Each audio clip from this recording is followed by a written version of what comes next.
it's all down to 4 final races in what is an incredible season. There are 2 here tonight, today, wherever you are in the world. There are 2 next week, but these 2 could be the all-important ones that could decide the championship outright. It is going to feel like a Western. It will feel like a shootout today, but Road America is the furthest place away from shootout territory as we go through. I'm Jake Sperry, Peter Mackay along with me for the ride here in your Skip Barber Formula iRacing series. That is what they are racing for here today, $500,000, Peter. And honestly, what an incredible fight it has been in the championship so far. And this is going to have shades of Watkins Glen all over it. That it is, yeah. And you mentioned a Wild West. Well, I would say this is last chance saloon for the field, particularly Elvis Rankin and a few others, to try and catch Mikel Gada. This is the first match point today in this penultimate round of the championship. And like I say, last chance saloon. If they're going to stop Mikel Gada from winning this championship, they've got to do it here at Road America. They absolutely do. And this is going to be a very difficult place to go and battle and to put yourself up at the very top and secure everything that's needed. Here's what they're racing for. $500,000 combined prize pool for every single race. First place will get $1,000 to the Skip Barber Racing School in credit, and the hard charger, the driver who gains the most positions in the race, gains 1 day of Skip Barber Racing School. The top 3 all get 5 days of competition licensing at the race school along with Skip Barber Racing School coaching, but first place will get a full season in the 2022 Skip Barber Formula Race Series, half a season for second, 1 race in the championship for 3rd place overall, and it is still very much up in the air in terms of how everything needs to be sorted. Peter, it is a fabulous prize, but they know they have to work for everything they've got. That's how it looks going in. That is their 8 results in. It is best 8 of 12 right now. And what is so very, very crucial to note, 2 wins today gives Mikel Gada the championship. But crucially, a win is needed for Elvis Rankin, and it must be a win-out scenario for Nicholas Matteo in 3rd. Yeah, like I said, it really is last chance saloon for those drivers. Mikel Gada is in control at the moment, but as you mentioned, Road America is going to be a little bit more unpredictable. Like we saw at Watkins Glen, there's a lot of long runs, long straightaways here at Road America, which leaves a lot of open to interpretation, drafting and slipstreaming as the cars go down the straightaways. So that is something that Mikel Gada is going to handle. He handled the challenge of Laguna Seca beautifully, but this is completely different today. It absolutely is. Couple new drivers in there as well. Bruno Carnero, one of them here today, along with Zach Holden, looking to try and make a challenge. But take us around Road America here, Peter. This is probably one of the few tracks in the world that has remained unchanged for almost half a century. It is. They got it right first time out since 1955. They've been racing here in beautiful Wisconsin. Road America, for me, is one of the greatest racetracks in the world. It is wonderfully North American in its style. It follows the curvature of the landscape. It's cut into the glacial kettle moraine area around here as well. And some of the real greats have raced here. Phil Hill won the first ever race here in a Ferrari Monza, and none other than Carroll Shelby won in what he calls his Texas tuxedo, or some of us might call them old bib overalls. He won here also in a Ferrari back in 1956. So hopefully some of our drivers today, they'll be wanting to channel their inner Phil Hill or their inner Carroll Shelby. Absolutely, and they'll be hoping that they can get themselves up to the very front here today. This is how the format looks then. So they're racing the iRacing Formula IR04 here, the brand new car brought into the iRacing service this season. They fixed setup, lone qualifying out there, so they have 1 lap to set, and then the racing. 15 minutes worth of racing going forward. And Peter, you know, this is really important. That first grid race sets it up for race 2, and that positioning is vital. It is. It also means that you can't afford to have a poor round in race 1. You know, if you have a poor race in race 1, that's going to put you on the back foot for race 2. So this race just coming up right now, these 15 minutes are incredibly crucial, and the opportunity to race a full season in the Skip Barber Formula Series, it's an enormous career opportunity. It's a life-changing opportunity, and I'm sure these drivers are fully aware of that. Oh, they absolutely are, and they are looking to try and push to their absolute limits here today. This is the most amazing battleground to go out there and challenge. This is where we've been. Lime Rock, VIR, Watkins Glen, the WeatherTech Raceway, Laguna Seca, but it is this round today here on Easter Sunday, Road America, and then just after that, 1 week, Sebring International Raceway. They are two very similar tracks to end the season, Peter, but two very diverse and different realities. Oh, they are. I mean, looking down that list there, that's just a greatest hits of racetracks, not just in North America, anywhere in the world. And what two fantastic venues to finish. Road America and then Sebring International Raceway. And yeah, two completely different challenges, as you say. That's what we've tried to achieve here in the Skip Barber Racing School Formula iRacing Series, is to find the most complete driver. And that most complete driver is all about those rounded skills. How can you challenge maybe at the short tracks like Lime Rock? How do you do at these long, fast-flowing tracks here like this one here at Road America? Everything is very much possible, and every lap is going to be hard fought for as everyone looks to try and put these times together. But the question now has to be asked here, Peter. You sit down, you try and put one lap together in qualifying. We'll be going to the race shortly. How crucial is track position here, especially when you consider this is a narrower track than what maybe other circuits over the season have been? Well, I mean, you want to be in the leading pack and, be as far forward as you can. And turn 1 and particularly turn 3 at Road America can be a little bit dicey at times. So you want the most optimum grid position you can. However, it's not as It's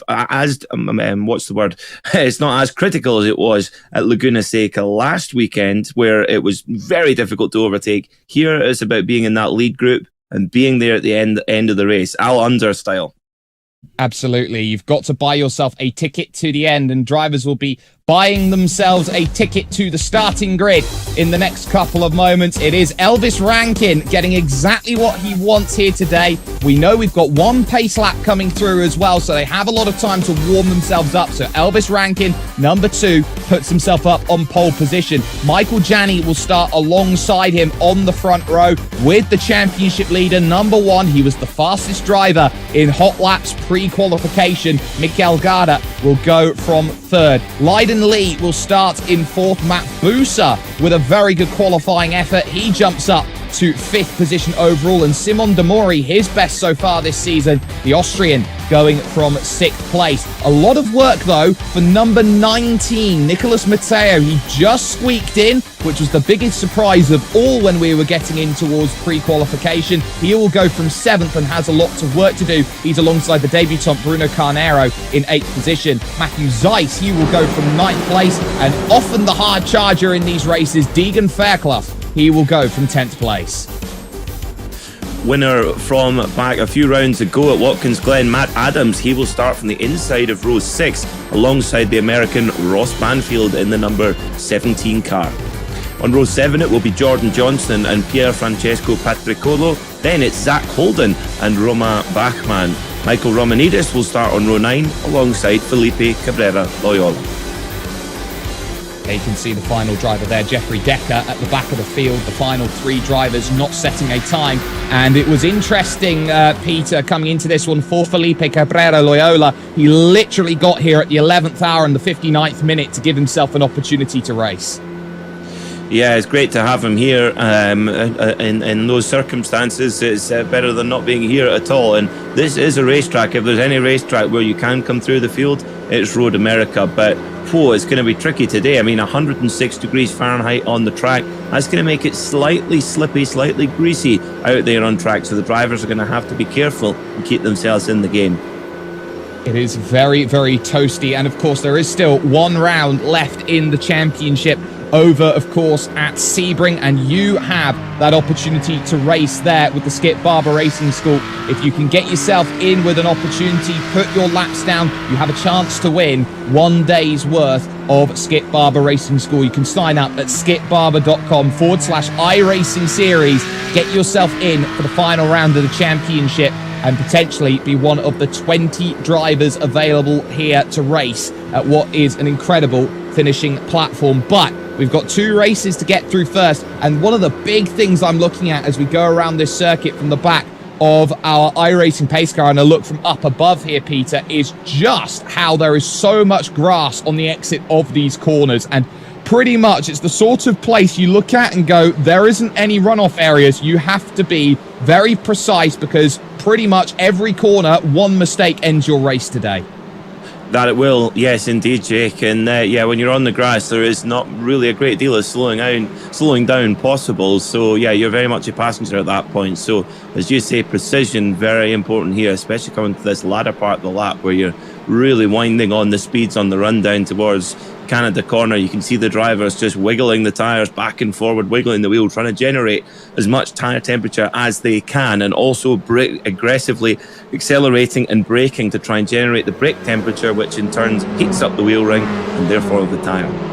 Absolutely. They've just gone through the fabled kink here at Road America. It's a corner which you do not want to be going too wide at any point in time as they take the run towards Canada corner. And of course, the final couple corners out on track, Bill Mitchell Bend, and then turn number 14, which ends out this all-important pace lap as they go through. Elvis Rankin knows a win and a second position keeps him in the championship fight, and that is with Mikel Garda getting a first and a second of his own. Garda knows that 2 wins secures the championship outright. Nicholas Matteo back in 7th. He must win both races to keep his hopes alive, depending on results elsewhere from the likes of Mikel Garda, because he does have a 15th place finish that he does need to improve on. Being in 3rd as he is today with the number 1 car, he certainly has a chance. This big rise up the hill, it'll be interesting to see when Rankin goes, because the pace car has dived down, or dived up, I should say, here at Road America into the pit. And as they crest this rise, look to put the power down, there goes Elvis Rankin, and we can get ourselves underway here. Green flag is up in the air, and we are racing here from Road America. Already a little bit of 2 wide, 3 wide. Garda getting himself to the inside of Michael Janney in a fight for what is second position. 3 wide in the middle as they will shuffle in towards turn number 1, and they just about all managed to find a way through. It's great scrap in the middle, Carnero in the middle of it, Deegan Fairclough there as well. Yeah, and watch out for Deegan Fairclough. I've seen him so many times not being able to put it together in qualifying, but fantastic in the race. So keep an eye out for the Briton as one of the drivers runs wide, coming out to turn 3. This is a critical corner down at the bottom of this hill. Turn 5 under the Sargento Cheese Bridge they go as well, and you can see Elvis Rankin immediately going to a very, very defensive line in that number 2 car as they head into the braking zone. Oh, can you blame him, as he was in a bit of trouble as he went through, and it looks like they're going to be trying to get as much as they can. They crest the rise up the hill, moving under the Corvette bridge and trying to get those charges and challenges through in this race. Couple drivers have fallen off the back. Patrick Colo, who's 5th in the championship, has an outside shot of 3rd, is one of them who's really dropped down the order. He might have had issues through the Moraine Sweep and into 5, but they're already through here, the hurry down section. This long carousel, this right-hander is a killer for left-hand side tyres. Oh, it certainly is, Jake. Yeah, and really leaning on the aerodynamic properties of this iRacing Formula IR04. About 160 horsepower, 2-litre 4-cylinder engine, but it's very lightweight. It's got really good aero. It's like a little baby F3 car, so you really are putting the tension through it here as you head down towards Canada corner as well. Rankin's made a great start and been able to hold the lead, which is not easy here, but Garda's right behind him on the gearbox. They head through Canada corner for the first time, but it's this drag up to the finish line. We're predict it right now, we could have a photo finish here.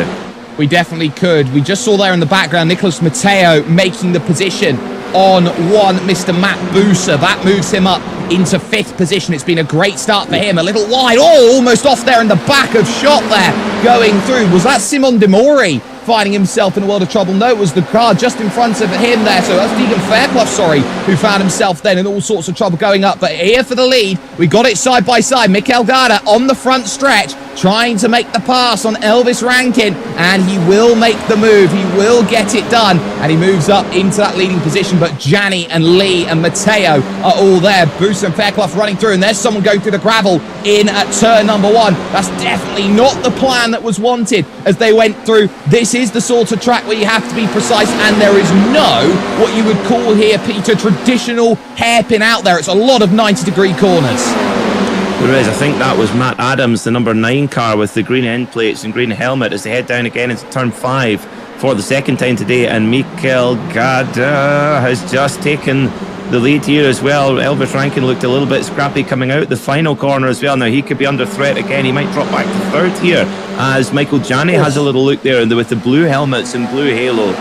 And the more that Michael Janney starts to fight here, sorry Peter, the more he starts to fight in this scenario, he knows that he'll be losing ground as they go side by side for third position. That's Leiden Lee, Nicholas Matteo up there trying to find a place as well as they go side by side through the carousel. How incredible is that as we focus on that number 2 car there of Elvis Rankin? Look at this. They go too wide through. It's Matteo on the inside. It's Lee on the outside. Now they're going to be too wide, but wisely, Matteo ducks back into line. He wants another little run here out of the kink over towards Canada Corner, where he has already made a move in this race so far today.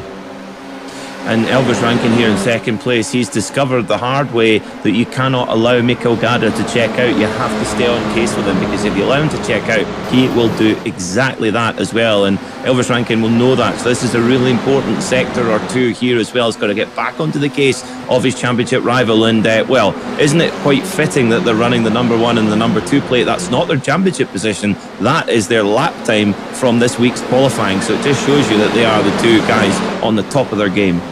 There you just see there on the bottom of your screen, the instant there for Pier Francesco Patricolo as he just got a little bit too hot there on lap 1, and that's why he found himself in a bit of trouble. A little bit of snaking then from the front 4 as they run in towards turn number 1. Gada still there with the lead, but this is where you start playing those tactics very similar to Watkins Glen. You don't want to be that driver who leads on the final lap, because you've got 3 very important straights where you can go and you can make that move. This might be good news for Fairclough, Buser and Matteo, who's at the front of that group in 5th place. They might have that opportunity when they start playing those mind games and saying, we don't want to make a pass, to catch back up to that group in front.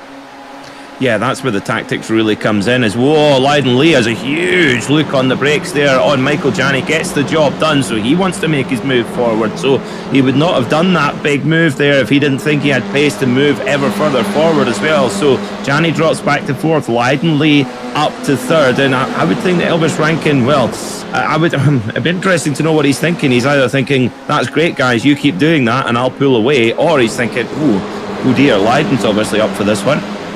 And the big key as well is that Leiden Lee has no influence in terms of the championship. Here's a look at Michael Janney then as he runs through the big right of the carousel. You can see his expression on his face, undeterred at this moment in time. He's not concerned. And Rankin there trying to break the draft a little bit there, coming off of the carousel.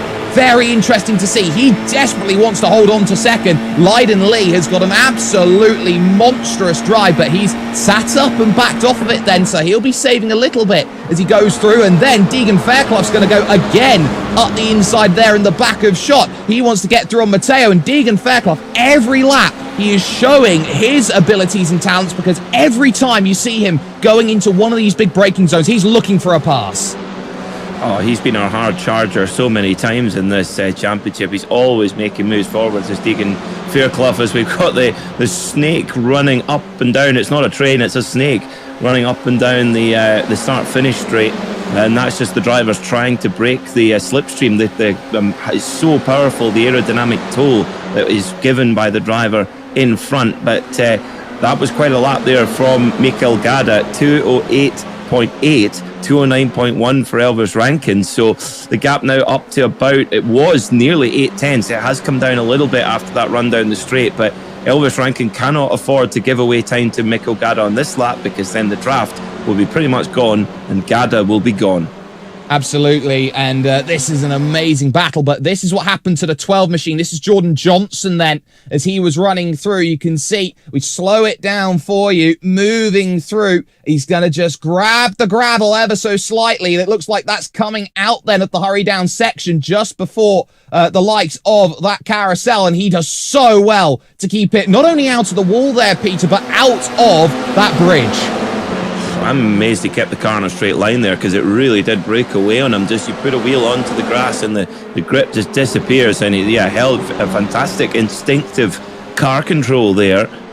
Very impressive to see, and keeping the car in the race. Like we said, if you have a disaster in race 1, well, that means you're starting off in a disaster position for race 2. So that's a very important save.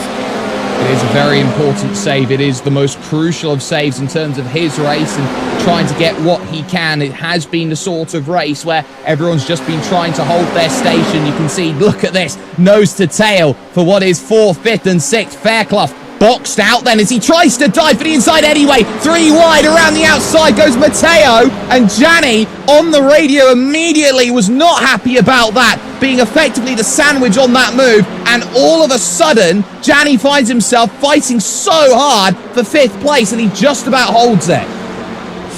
Oh dear, yeah, that's it's getting a little bit spicy there in the midfield. It's got 6 minutes and 25 seconds to go. It's going to be remarkably close, actually, whether we're 3 laps to go or whether we force a 4th lap here. That's going to be interesting.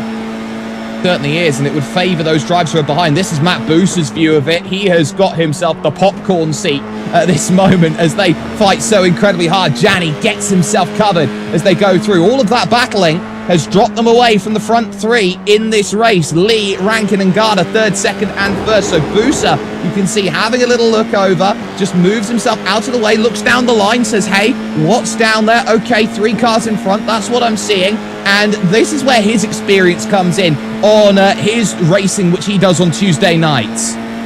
Yes, of course, Matt Boosa is one of our drivers in the iRacing Coke Series, the equivalent to the NASCAR Cup Series. And it's a big one.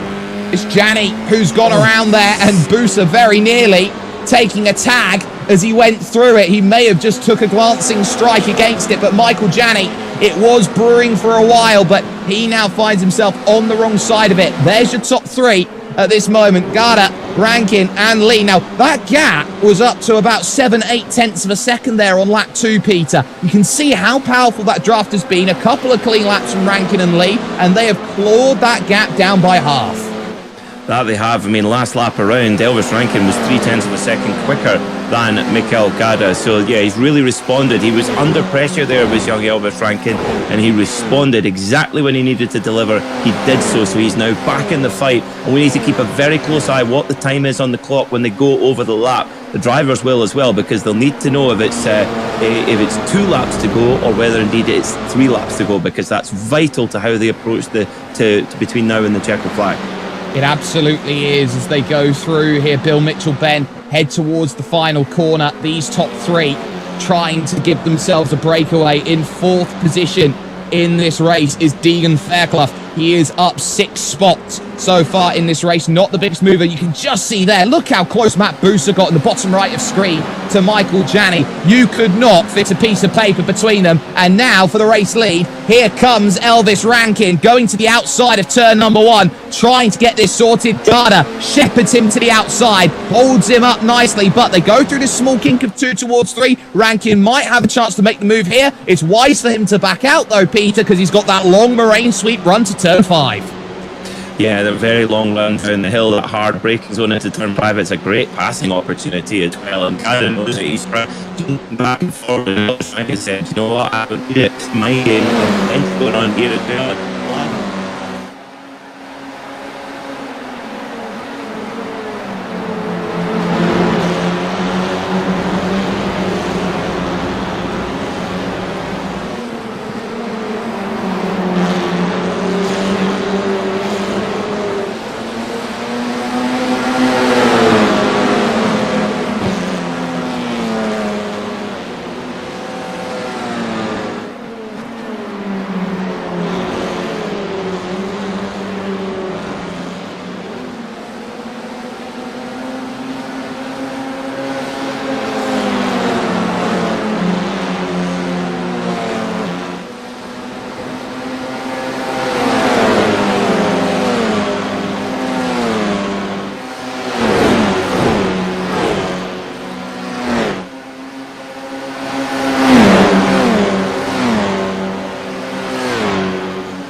For now, as they make the run, and Fairclough has come into the hunt as well. So Fairclough could potentially win this race from outside of the top 10 on the grid. Here we go. Oh, in the grass, he's been shoved out. Leiden Lee, nowhere to go. Oh, fantastic stuff as they go through. And they're going to fan out. They're going to be 3 wide here for second. And now there's going to be a push. Deegan Fairclough giving a butt draft on the back stretch. They're going to turn number 1, 3-1, Lee backs up a bit, and the top 2 come together. Raki gets turned, and suddenly, so suddenly, this race now turns itself.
Get a look at the replay, it all happened so quickly, but at the moment Mikel Cara over the line takes the win under a heavy amount of pressure from all angles. What can we say about Deegan Fair? My apologies, he started.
It doesn't matter where you're from, who you grew up rooting for, what you grew up watching, your home track, your favorite car, the series you've always wanted to race in. When you're ready to know what it's like, we're here, bringing you as close to the action as it gets with the ultimate sim racing experience. With a community of hundreds of thousands just like you. This is iRacing, and here, every day is race day.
It doesn't matter where you're from, who you grew up rooting for, what you grew up watching, your home track, your favorite car, the series you've always wanted to race in.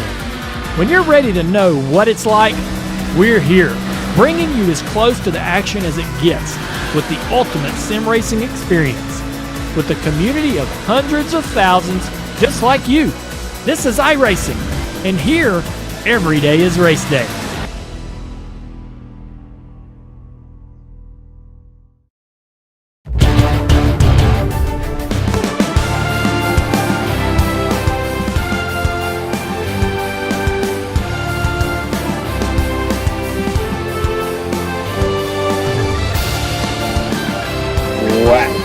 Margins could not be any tighter than this, Peter. This, after what is one amazing first race, we saw contact between the top two in the championship and ultimately Garda coming across the line to take first place. It is chances galore at this point in time, but what you'd have to say at this moment is, what can you do in this position? The second race is coming up, and pretty much it's the case of, what can you do?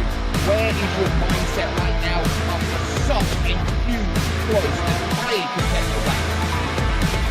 Well, I think if you're, it depends where you are. I mean, start with Elvis Rankin. He's going to be, he's going to be furious after the outcome, at least of what happened here in race one. And I think all he's got to do now is just trying to purely focus on winning the race. That's it. Just come through the field and win the race. It's as clear and as simple as that.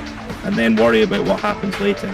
For Mikel Gada, for him, it's just about get that car to the flag with no incident, and his pace will take him to a number of points that's going to be good enough. Two very different scenarios, but that's the plan on paper. But we race on tarmac, not paper. We absolutely do race on tarmac, and because we do race on tarmac, it means that the racing that we've got going forward is another 15 minutes, and it's going to be a heavy bit of work for Elvis Rankin in this second race. He'll have to go from 11th position on the grid, and he will effectively right now have to run the gauntlet here, Peter, to bring himself over to the best position possible. Yeah, Elvis Rankin's definitely going to have to take some chances, that's for sure. But I'm sure, do you know what? He's an ambitious young man. He's a talented young man and determined. He will do what he needs to do here. I've no doubt of it. He will do what he needs to do to get to that front group. And we saw a few drivers doing it in race one. I mean, look at Dagan Fairclough. We know it's his signature move, of course, but he came from 10th and finished second. So it's not all done for Elvis Rankin yet. But the question mark is, what does Mikel Gada do? And you've got to look at some of the drivers who are going to be in and around in that second race, because you've got the likes of Deegan Fairclough there, of course, Boosers there, Leiden Lee, Michael Romanidis even we haven't really talked about. He gained 10 positions, was the hard charger, so he could really be a force to be reckoned with in that second race. Oh, 100%, yeah. What an amazing charge. I mean, Dagan Fairclough coming from 10th to 2nd and not winning the hard charger. I think that was quite a story, and Romanidis fully deserved that prize for this race. So, yeah, fantastic stuff. And, now we're going to see what Romanidis and Fairclough are capable of, because they must have fantastic pace to be able to come through the field and do that. So let's see. Watch for Matt Busa. We've seen it. We saw it at Watkins Glen. We saw it at Laguna Seca. He's a real strategical driver. He's very good in this scenario, and watch for that number 16 car. Well, Mikel Gada then will start from pole position. You will have the double one alongside him of Deegan Fairclough, who has proven to be a very incredible driver at making moves. So too Nicholas Matteo. He goes from third. He knows his championship hangs on the balance right now as well, with Matt Busa 4th and Leiden Lee in 5th position. Michael Janney will be hoping for something a little bit better in this next race. He starts from 6th position overall in car number 6, and moving over towards then what is the 4th row of the grid, we will have Michael Romanidis, who will be going from 7th position, and Bruno Carnero, who will be getting himself along in position number 8. So, 9th position at this moment overall will be Simon De Mori, and it will then be Felipe Cabrera Loyola who will be rounding out the top 10. But Peter, just before we go to the other 10, we're looking at these drivers right now. They absolutely have to be on it, and it will be Elvis in 11th. Yeah, Elvis Rankin starting from 11th. He's got work to do, but he can do it. Make no mistake. he'll have Matthew Zeiss working right along beside him there in the number 3 car on row 6. On the 7th row of the grid, right behind Elvis Rankin and Matthew Zeiss, will be Ross Banfield and Pier Francesco Patricolo. Matt Adams, the Canadian, will start on row 8 alongside Jordan Johnson. Then it's Jeffrey Decker and Zach Holden on row 9, followed finally by Romain Bachmann. Yeah, Bachmann then at the back finished 2 laps down in that opening race, so he won't be too excited about that. But these drivers know that they have the all-important second race. They know where they've been racing, and the crucial thing is that these track conditions, they've actually dropped by about 3 degrees in, I would say, one element. They've dropped by about, I would say, 7 or 8 when it comes to Fahrenheit. So this track is a little bit colder, which means these laps should go a little bit quicker. Everyone should be a little bit more aggressive in this second race. Yeah, and what that means, if the pace of this race is faster, that means that we could potentially force that extra lap, because we were very close to going a lap longer in that previous race. So that's something the drivers are going to have to keep a close eye on. But I'm sure they'll all have spotters in their ear, keeping them very much informed of what's going on, what they need to know, so they can focus on their driving. Absolutely they do, and they know how crucial it is to know the width of their machines. They will run through towards turn number 5, one of the key places on the track to make a pass. And this middle sector of the lap, Peter, has been so incredible. We've seen a lot of too wide when they can't resolve it through at turn number 5. The keys that they have to deal with is when you try and make a move, try to make it decisive, and it is so difficult here when every corner feels like a transfer style corner. Yeah, and also the team, the field are so tightly packed. These cars they're all in exactly the same car, so the lap times are covered. But even on a long track like this, they're covered by such fine margins. So yes, like you say, making that decisive overtake is not straightforward. You have to set it up a couple of corners before. Absolutely, and a couple corners before, everyone is looking for chances and opportunities here on Easter Sunday, and this has been a crucial time for drivers to go out there to try and put their best possible points down on the table. It is also a time for drivers to jump in and get onto iRacing if they possibly can. With a brand new subscription, you can get 40% off of your first run when it comes to iRacing. You can sign up today over at iRacing.com to get yourself in on that. But moving through then, they go towards the king. The key has been how drivers need to stay within that group on the opening lap. We saw very quickly the packs form, about 7 at the front, and then everyone else was fighting for 8th on back. How crucial is it to stay within range of the car in front of you? It's vital, and if you see an early breakaway, you better get a move on and try and catch it, because that if you lose the leading pack, then it could be potentially game over. So yeah, getting away in that lead group, absolutely vital here. And watch for Elvis Rankin in the number 2 car with the black helmet, starting 11th. This is a vital race in his career. This is a vital race. This is an all-important race, and it has to be done with absolute precision. He started 3rd in race number 1, jumped himself up forward, and now what can you do as they will run to the final corner, turn 14, out here on this track. And as they go forward, it's going to be all about battling. And because this is such amazing battling, we're going to take ourselves full throttle as the pace car dives into the pit. They will go up the hill, and Mikel Garda, on his command, will let himself try and put the power down. He does now. We're going to be going green here at Road America.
got some incredible action here. Those opening couple of laps brought to you full throttle here, Peter. We've seen a number of issues happen out there. Fairclough going for the move, not quite finding it. We saw Gianni and Busa in all sorts of trouble down in the main sweep. This battle on screen right now is the battle for second. And look at them, they're all pushing each other right now because they don't want Garda to get too much of a gap. It's 1.5 seconds right now. Yeah, Garda really has checked out here. He knows he needed 2 wins to seal up this championship, and he's putting himself in position to do that in the moment. The chasing pack, well, it's just not been able to hold that pace as well. So it's up to really Fairclough and Rankin here to try and lead the pack, try and drag themselves up towards Garda. They've got time to do it, but they've got to be absolutely flawless from now until the end of the race. They absolutely do. It is worth talking about that it would be unofficial that the championship would go to Mikel Garda at this point. It is still subject to a couple of things out there on track, but it's a 4-car train that is chasing, and the 2 drivers in there that are really shouting out to me that have made great progress on this opening laps of the race. Elvis Rankin 11th up to 3rd in 2 laps, and then Bruno Carnero on his debut here in the series. So that puts those 2 drivers as probably the 2 to keep an eye out on this group to chase down car number 1. Yeah, I think so. Those are the drivers that have really made a quick push. I mean, Elvis Rankin's doing all that he can do here to try and run down Mikel Garda, but Deegan Fairclough, I think this will be quite a quick run here from the number 11 with the green halo and green helmet. But we're going to see what his lap time's going to be. But Elvis Rankin's got a great run there on Fairclough coming out of turn 14. Underneath the bridge they go then as well. And interestingly, Elvis Rankin going for the bump draft rather than going past, so really trying to push the pace of the group forward to try and catch Garda somehow, to try and be smart here as well. But Bruno Carnero, he says, no, I'm in for myself. The number 10, he moves up into 4th position past Nicolas Matteo. This is such a dicey scenario. This is the sort of thing where you look at doing this on ovals when you've got yourself a bumper. They're doing so with a front nose. Oh, very nearly there, going off. Nicolas Matteo there in 5th position, just about holds himself together. But this is such a dangerous tactic out there. One wrong bump and the entire train just falls into huge troubles. They are trying everything in the book to keep number 1 close, and they still lost 2/10 that last time by.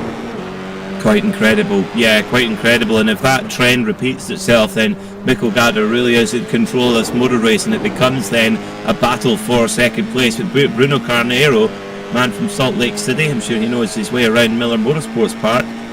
He's trying to make his way through to the front of the field. He's made some moves already. He's got Elvis Rankin up ahead of him as well, who goes a little bit wide there on the exit of Hurry Downs to head into the carousel. And Fairclough now actually threatening to make his own little mini breakaway there in second place. Absolutely, and if it doesn't work, then he may as well go on his own, and that might be some of the philosophy and the thinking that he's working with at this point in time. He'll look behind him at the likes of Carnero, who's trying to find a way through. You've got there another group of 3 just behind this group as well. You can see just in the back of shot, you've got Simon Demori, Felipe Cabrera, Loyola, and Michael Romanidis all trying to chase down these 4 drivers, 2nd to 5th at the moment. No changes of position as they went through, but those drivers just behind, you can see them right now. You've got Demori chasing Cabrera, Loyola, and as they run through towards that final corner, they also need to coordinate because they are right on the edge, on the cusp of joining that 4-car train in front. Yeah, that 4-car train could just become a whole lot bigger in a couple of laps time as well, with a gap at the front. Mikel Garda leads by just under 1.7 seconds now, so has more than broken the draft away to Deegan Fairclough, and Fairclough has not been able to make his own breakaway in second. He's got Elvis Rankin right behind him now as well, so Rankin's just, all he can do is try and score those second place points and hope that something transpires that keeps him in this championship race. He is certainly hoping, and that is a great battle there, and you can see just in front there has been a change for position. Matteo has gone through, and on board we go with Carnero once again. Are they going to do the same again now? They're going to start fighting amongst each other. Rankin's trying to go through. Carnero's got 2 tyres in the grass. Oh my goodness, 3 wide turns to 2, lots of 2 wide as they drive on through. Up the hill now they will go towards turn 6, and somehow they come out of it unscathed. Ryan Hunter-Ray had nothing on Bruno Carnero. Well, I tell you what, they came out unscathed because of the cooperation there from Nicholas Matteo. He had the door sort of closed, and then he saw Carnero going up in the grass and thinking, I better give a bit of room here too, otherwise we're going to end up in a big pile up there. So Carnero really forcing his way through, showing a real hard charger spirit here. At the moment, the hard charger position very much in the hands of Elvis Rankin. He's progressed 9 places where he is right now. That would give him the hard charge reward, and that would give him that $1,000 credit for the Skip Barber Racing School. Interestingly, if Elvis Rankin were to finish second in the championship, of course, it's not all or nothing. That does give him a half programme in the Skip Barber Racing School, of course. It certainly does. Here comes another little look, and it's not quite there. You can see they're all over each other. Here's a look then with Carnero as he tries to have that little search. He'll be looking behind, he'll be looking in front, he'll be looking left, he'll be looking right, he'll be looking up, he'll be looking down, he'll be looking slantways, he'll be looking every which way in order to try and make sure that he's got himself in the right position. And once again, they will reach this front stretch, they will climb up the hill, and they will know that they will have not long to go in this race. 2 laps, and now here comes Carnero's move as he tries to get the pass sorted. He'll get one. Will he get both of them? He'll try and be shadowed by Matteo just behind, but just like that, he jumps to the front of the train in second. The beautiful manoeuvre there from Bruno Carnero, showing some fantastic racecraft, forceful racecraft, but absolutely fantastic. Really making some great moves up the field. He's climbed 6 places from 8th to 2nd as the American from Utah, and he's still got a bit of a chasing pack though as well. Carnero's got Rankin, Fairclough, Matteo in there as well, and actually Cabrera Loyola in the number 5 car is not too far back either. And you notice there, as they run forward, how Simon De Mori was taking a push from Mike Romanidis, and he just carried a bit too much speed. Jumps up over then that little bit of a grass verge that he goes over and loses the place to Romanidis. And that is another danger when you're playing with those bump drafting elements, is that you might get pushed past your braking point. Oh, yes, that was a little bit dicey there. Last time by, lap time, get this lap time, Mikko Gada 2:08.295. The 2 drivers behind him were half a second further back.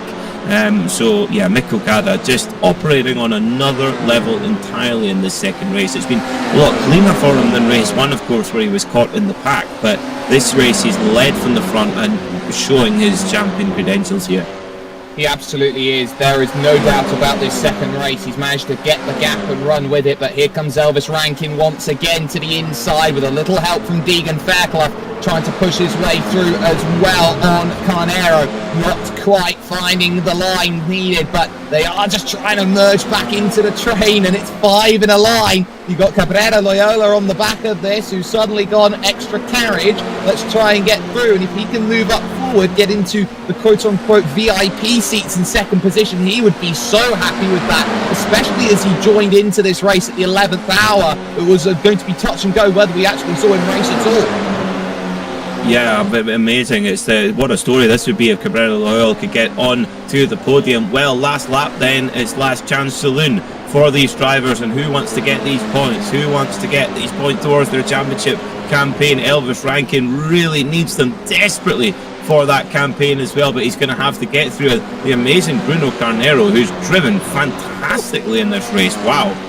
They are pushing through the corners right now.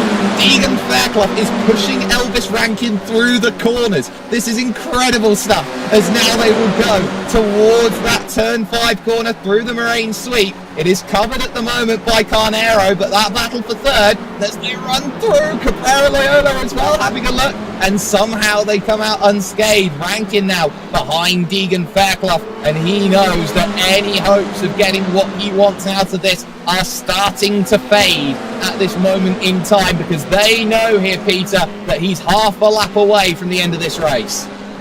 Yeah, don't write it off just yet. You can never write anything off on the run to the checkered flag here at Road America. We've seen so many Hollywood finishes here, and don't write off another one as well. But can Carnero hold off Deegan Fairclough here as well? Fairclough really starting to rally on this last lap, but 3 seconds up the road. It's Miguel Gada marching to yet another victory in this Skip Barber Formula iRacing series. Yeah, he is absolutely flying. There's a bit of traffic in front in the form of Ross Banfield a lap down. here, or 2 laps down, I should say, in this race. But for Mikel Garda, this has been an all-important drive. He had to make this one count, especially after the contact at the end of race number 1 here tonight. But has he done enough? With a lot pending on tarmac, at least at this moment, he will be a champion, but we will have to wait to confirm it over 1 week today at Sebring. Mikel Garda will take both victories on track here today as he takes it at Road America, and it's a brilliant 2 wide. Look at this, 2nd and 3rd, both of them fit to the line. Carnero steals it on Rankin, Fairclough steals it from Matteo by 2,000. Wow, so close there for 2nd position, and that kind of just rubs that last bit of salt in the wound there for Elvis Rankin, just pipped on the line by Bruno Carnero, who must be said fully deserved that run to 2nd place. Absolutely. Mikel Garda picks up the win. He'll be joined by Bruno Carnero and Elvis Rankin on the podium. Deegan Fairclough will take 4th, with the likes of Matteo in 5th and Felipe Cabrera Loyola in 6th position. 5 cars split by 0.4 of a second coming to the line. Michael Romanidis and Simon Demori will take 7th and 8th, with Jordan Johnson 9th and Jeffrey Decker in 10th position. It is a 4-way tie, I believe, 5-way tie even, for hard charger award, so work that one out. Zach Holden will be in 11th, with Roman Bachmann in 12th. Matthew Zeiss will take 13th ahead of Leiden Lee. Michael Janney in troubles finishes 15th, with Ross Banfield 2 laps down, and Pier Francesco Patricolo, Matt Adams and Matt Busa in 19th. Not a good day to be a Matt out there and goes forward. But that will do it for us then here from Road America. 1 week from today, we'll be jumping over to Sebring. Make sure that you stay with us for that one. We've got so much coming forward, and this championship may or may not be decided already.